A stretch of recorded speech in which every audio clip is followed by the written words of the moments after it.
Picture this. You're a first-time dungeon master with a group of friends, and you've chosen a hill giant as the final boss for your first quest.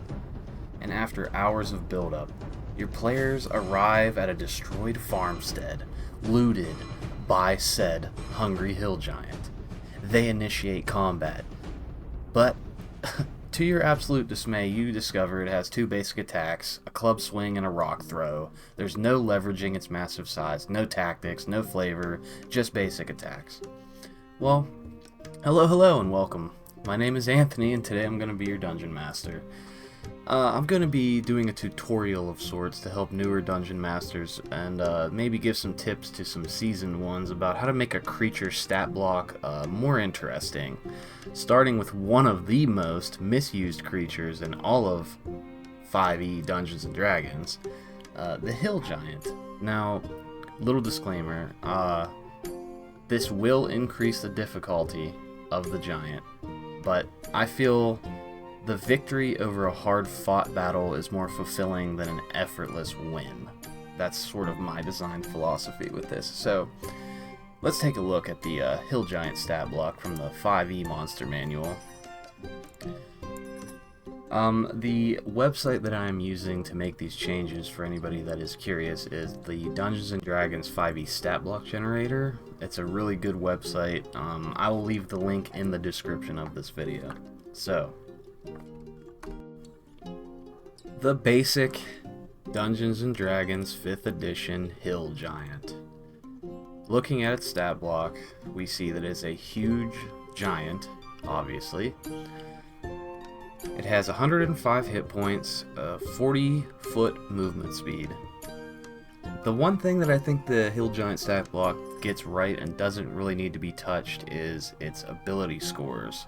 These are, according to the lore that I've read through on the wiki, these are fairly accurate. They're clumsy, oftentimes moronic, but they're brutally strong and hardy. So they have low dex, low intelligence, but they have high strength, high con. I feel like that fits very well. Now, once we get down to the actions, that's where the mighty have fallen, unfortunately, as we see that the giant makes 2 great club attacks with multi-attack, and it can throw a rock. Boy, how interactive is that? I mean, there's not much you can do with that other than send the giant in, beat on one person until it dies, or throw rocks until the party gets close enough, and then beat on somebody until the giant dies or one of the party members die. I went through the wiki, I read through the lore, and I decided to make a Hill Giant stat block of my own with its own abilities, completely lore accurate, and we're going to go over each ability. I'm going to explain it. We're just going to have a look at it. So, in comparison, you can already see my stat block is much larger than the original, which will be a little bit more, maybe intimidating if you're newer, but I'm going to go over each part of this stat block one at a time. Alright, so let's look at the more lore-accurate version of the Hill Giant stat block.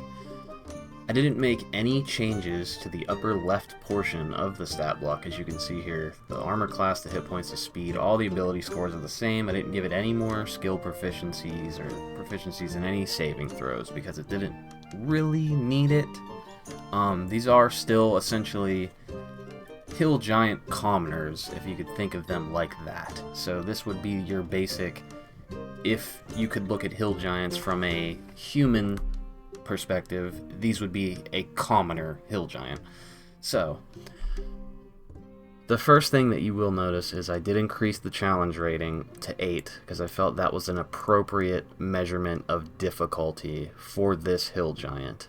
The biggest change immediately is I gave it an ability called Massive Combatant.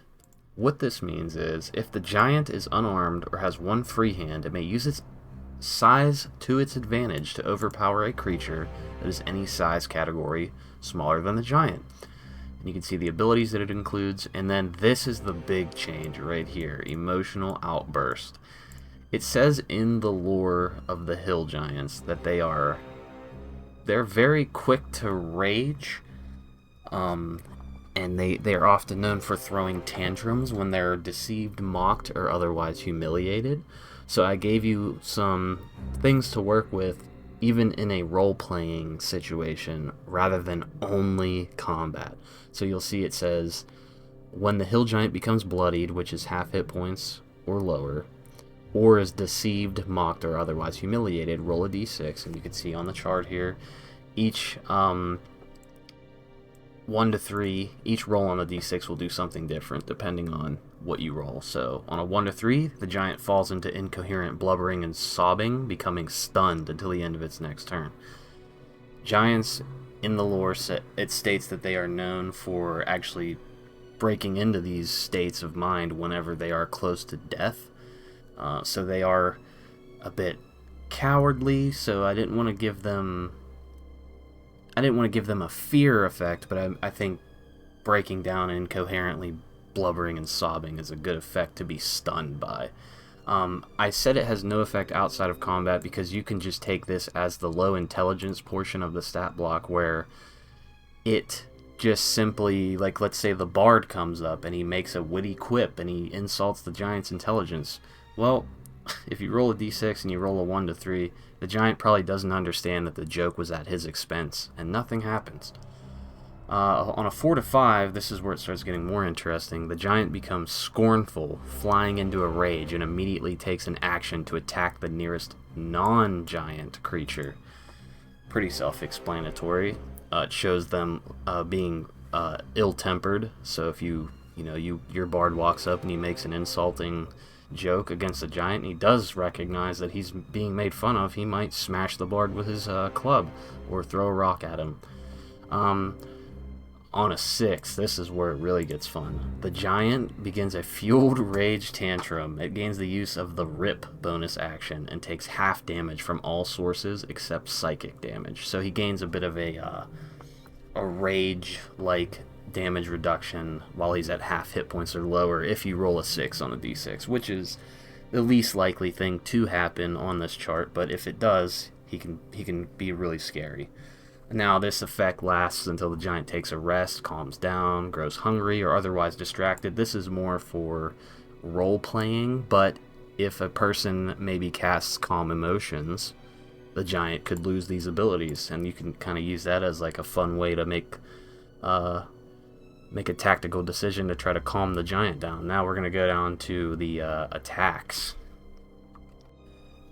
Quick note before we actually move on to the attacks. This also counts for allies of the giant. Obviously, there's an ordering with the giants. A hill giant probably would never attack another hill giant unless, they were already in combat to begin with. So if they flew into a rage, they're not going to hit their fellow giants. But let's say the hill giants have a bunch of orcs and goblins with them, and you get him to fly into a rage. He might smash half of the goblin tribe that has been conscripted by him, or take the orc and squeeze his head like a melon out of anger. With that in mind, now let us move on to the attacks and the action category, if you will. So, multi-attack. We have 2 fist or great club attacks, and it may replace one of these with a stomp attack or a cleaving swing. Now we're going to go over each of these abilities and why I put them on the stat block, why they work the way they do.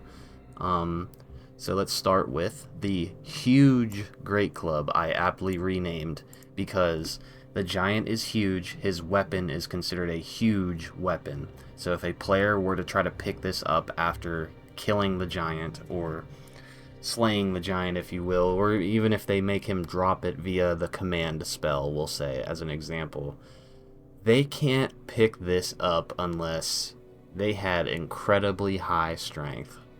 You would probably have to say, as a dungeon master, they would have to have at least 21 strength, like the hill giant, or higher, to pick this weapon up, and it would deal, at a baseline, 3d8 bludgeoning damage, and then this comes from the strength mod, obviously, but you will notice that I increased the reach on this because it is typical of a hill giant to use a massive tree trunk as their great club, and I feel like having 10 foot of range on this just makes it feel better, like a giant is swinging the weapon. Now you'll see immediately under this we have Cleaving Swing. This is a recharge ability, meaning that once they use this ability at the start of their turn, they have to roll a 6 on a 6-sided die to be able to use this ability again. If not, it's just on cooldown, if you're familiar with that RPG term. They can't use this ability again until they roll on a d6 a 6 at the start of their turn. But how this attack works is the giant is essentially sweeping. He's swinging his club in a giant sweeping motion, so all the small things are getting hit with it. Each creature has to make a dex save if they're within 10 feet of the giant. And if they fail, they take 3d8 bludgeoning damage and they're knocked prone. Like the force of the weight of this swing from this huge creature is knocking them prone. I think that's a flavorful ability. Now here's where I took some of the clumsiness from the lore and I put if the giant swings this weapon and there's another creature that is giant sized or larger in the stat block, so let's say your players convince the giant to come fight another giant or fight a dragon, and he uses this ability and he hits another giant, he gets almost knocked off balance, and he has to make a dex save himself or he'll fall prone, which he will most likely fail because if you look over here, his dex is really low. He has a -1. The next attack is just a basic fist attack. It has only 5 feet of reach. This is just in case he would lose his weapon somehow, and if you're a newer dungeon master, typically there's like a moment of panic when you don't know what to do if there's nothing on the stat block that says, what happens if he drops his weapon? Well, here's your backup for if he loses his weapon. But it kind of rewards the player for tactically disarming the giant because his damage goes down by a die denomination from a d8 with the club to a d6 now. Here's the first big change I like. The boulder. I renamed the rock to a boulder because I feel like that has more weight behind it. It's a giant. He's gonna throw a boulder, not a rock. So it does the same damage, but it has a little caveat now that if the target creature is smaller than the giant, like the theme of this entire video has been so far, its movement speed is reduced by 5 feet until the end of its next turn. You can think of this like the small creature gets dazed as it gets smashed with a boulder. It's not a huge effect, but it's just a little something to kind of add a bit of more control to the giant's physical-based damage skills. It's kind of cool. It's almost like a spell ability. I didn't want to make it 10 feet because there's a cantrip that does 10 feet of speed reduction. So I just wanted to keep this like a little fun thing. Now here's another cool ability I like, Stomp. Pretty self-explanatory. However, this does 3d4 bludgeoning damage, so it does low damage, but if the creature is smaller than the giant, it has to make a DC 16 strength save or fall prone under the weight of the giant's foot. Just a little ability to knock something prone, and it feels like the giant's big foot is slamming down and stomping on you. Now, here is the next chapter I'm going to call of this video where all the fun giant-like abilities come into play. Okay, well, without further ado, let's get into the interesting abilities that we've been kind of building up to from the massive combatant ability line here. This is the first of them. This is Fling. Now, you'll see here, Fling says one hand in its title. So what that means is the giant has to have one free hand in order to use this ability. Now his great club, keep in mind, is two-handed. So if he decides to, now let me back up a little bit. His great club requires two hands to swing it, but not to hold it. So he can have the great club resting over his shoulder while he uses these abilities. So or let me back up again, sorry. Or he could put the great club away and use his fist and then use, these abilities. So anyways, Fling is the giant lunges its free hand towards a smaller creature, attempting to grab and throw it. And basically, to sum this up, the target creature has to make a saving throw, or the giant grabs it and he literally throws it up to 60 feet in a direction of his choice. And then for every 10 feet the creature gets thrown, it takes a d6 bludgeoning damage and lands prone. It's pretty self-explanatory. Very, I think that's very giant-like to be grabbed. And obviously you have to be a smaller creature for that to happen. You can't be another giant. This is Snatch. Now this is where it really starts getting in-depth. The giant attempts to grab a smaller creature and hold onto it. So now the creature has to make a saving throw, or it gets grappled and restrained by the giant. So it's like the giant has, very King Kong-like, the giant has you in his fist and he's carrying you around. Which leads us to the second half of this ability. This ability leads into all of these other abilities, pretty much. So, these are all bonus actions, so if he does manage to grab somebody, he can immediately follow up with Crush. The giant squeezes the snatched creature, and the creature takes 3d6 bludgeoning damage, and he remains snatched. That's the big important thing. So it's like he's just squeezing you while he's holding on to you and carrying you around, while all the while your teammates are trying to fight him and get you to drop him, which, if they used correct spells, and depending on how you want to rule it, they could say they target the hand and they fire a spell at it to try to get the giant to drop you. And if you want to allow that ruling, you can just say that the giant has to make a strength saving throw to remain grappling that creature, or the creature can make another. The creature can just repeat the saving throw. That's how I would do it. For the next part, Smash, this is different. The giant spikes a snatched creature into the ground or an object nearby. So it's like he takes his hand and he opens up as a palm and he just slams you into a wall, or he just takes you and he spikes you into the ground. Now, with this one, after he uses this ability, you're no longer held by the giant, but you do also land prone. So a lot of landing prone with fighting a giant, but I think that's very flavorful. As a smaller creature, you're probably going to be getting knocked off your feet a lot against something that is much larger than you. Now here's where it starts getting really scary. Chew. Hill giants are notoriously gluttonous creatures. So Chew, the giant attempts to bite a snatched creature in half, dealing 6d8 plus 5 piercing damage. If the creature dies by this, it is bitten in half and swallowed or spat out by the giant. And then obviously the creature is no longer snatched. Yeah, this is a pretty scary one. This is the one that kind of makes or breaks you, and like really shows like the brutality of the hill giant. Now, for essentially, without further ado, this is the finishing maneuver of this giant. He can only use this ability if you go back to the emotional outburst and he rolled a 6 on the d6. So this is a really strong ability, but it can only be used if he has 2 hands free, so he has no weapon in his hand, and he rolled a 6 on the emotional outburst chart. Now let's get into this. While in a rage-fueled tantrum, and I made that bold so you remembered you can't use this unless you rolled a 6.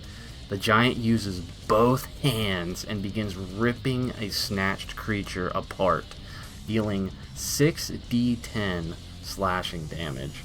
Now, if the creature dies from this, it is ripped in half, and all allies of that creature within 50 feet that could see it die has to make a wisdom save, DC 15, or be frightened of the giant until the start of its next turn.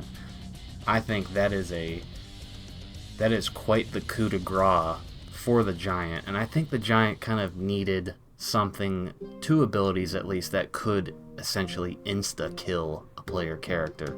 Now this is all assuming, they get the chance to pick you up and bite you enough to kill you. I mean, you have to think the party members can still be healed even while he's holding them, but this just adds a lot of dynamic, different style of running a hill giant. And this is just a basic hill giant. There's different hill giants out there that I'm actually willing to rework and change, because I actually have done a Mouth of Grolnator, which is pretty much just grafting this ability, the Massive Combatant, onto the Mouth of Grolnator. But the really fun thing about this Massive Combatant thing is you can pretty much put this on any creature that is a big giant humanoid. So a Goistro, any other giant above hill giant, anything that has 2 hands and is much larger than a player character,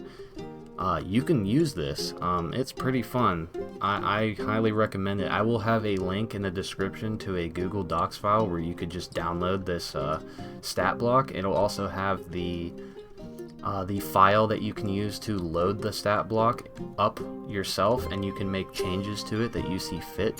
So if you want to reduce a damage of an ability or remove an ability that you don't like, you can absolutely do that. Yeah, leave some suggestions down in the comments if you guys would like to see me rework a different stat block of something that you think is really boring and underused, and I absolutely will look into it. And I love that this is the start of my channel. I love homebrew content and making stat blocks more fun, showing people how to make things more interesting. So yeah, thanks guys, I appreciate it. I'll catch you in the next video.